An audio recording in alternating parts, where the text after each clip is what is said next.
माता शिशूनां निधनं सुतानां। ऐसे रुदन कर रही है, हे मेरे पुत्र, निशम्य घोरम परिताप्यमाना माता सितूनां निधनं सुतानां। चित्कार करके मूर्छा खाकर द्रौपदी जी गिर गई है। यहां पर पांडव आए, पांडवों ने देखा कि इतनी शांति, आकर देखा तो द्रौपदी पड़ी हुई है। पांडव डर गए कि क्या हुआ है ऐसा। द्रौपदी को देखा, उठाया, मूर्छा से बाहर लेकर आए, पहुंचे अपने कक्ष में तो ऐसा विभत्स दृश्य देखा, थर्रा गए पांडव। हे कृष्ण, देखो ये क्या हुआ, मेरे पुत्रों के साथ ऐसा किसने किया। भगवान भी स्तब्ध खड़े हैं, क्या कहें। भीम ने अपनी गदा उठा ली, नकुल सहदेव ने तलवार उठा ली, युधिष्ठिर जी ने अपना भाला उठा लिया, अर्जुन ने गांडीव उठा लिया। कौन दुष्ट है जिसने मेरी संतान के साथ ऐसा व्यवहार किया। मेरी एक संतान अभिमन्यु तो वैसे युद्ध में मारी जा चुकी है, क्या यह दुख भी हमें देखना था। 5 पुत्रों की एक साथ हत्या हुई है। हे केशव, बताइए कैसे हुआ। भगवान कृष्ण ने बताया, ये किसी और ने नहीं, अश्वत्थामा ने किया है। तुरंत अर्जुन चले भगवान श्री कृष्ण के साथ, चलते जा रहे हैं। अश्वत्थामा मिला है।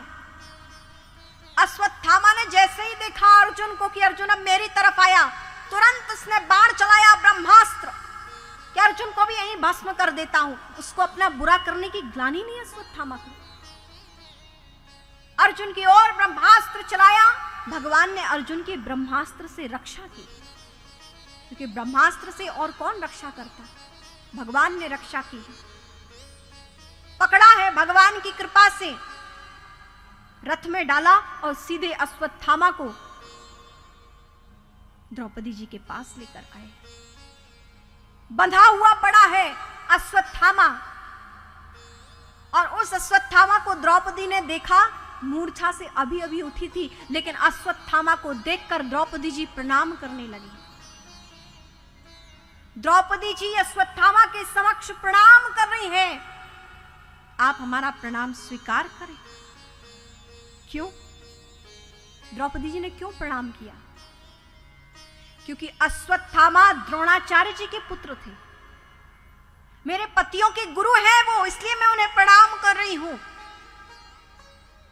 देवी, तुम उसे प्रणाम कर रही हो जिसने तुम्हारे पुत्रों को मारा है, तुम्हारे पुत्रों का हत्यारा है, और तुम इसे प्रणाम कर रही हो। द्रौपदी को थोड़ा क्षोभ हुआ, बहुत कष्ट हुआ कि मेरे पुत्रों की हत्या मेरे पतियों के गुरु के पुत्र ने की है, द्रोणाचार्य जी के पुत्र ने की है। बहुत दुख हुआ, रुदन करने लगी, लेकिन फिर भी अपने पतियों से कहती हैं कि इन्हें आप मारना मत, इन्हें छोड़ दीजिए।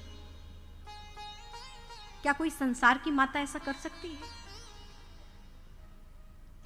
ऐसे अपराधी को क्षमा कर सकती है कोई मां जिसके पुत्र को मारा हो, हत्या की हो?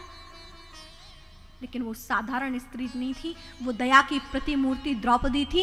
इसीलिए साधारण की नहीं, एक दया की मूर्ति द्रौपदी की गाथा भागवत ने गाई है। द्रौपदी जी ने कहा कि हे आर्य श्रेष्ठ, आप सबसे मैं निवेदन करूं कि आप इन्हें मत मारिए। क्यों?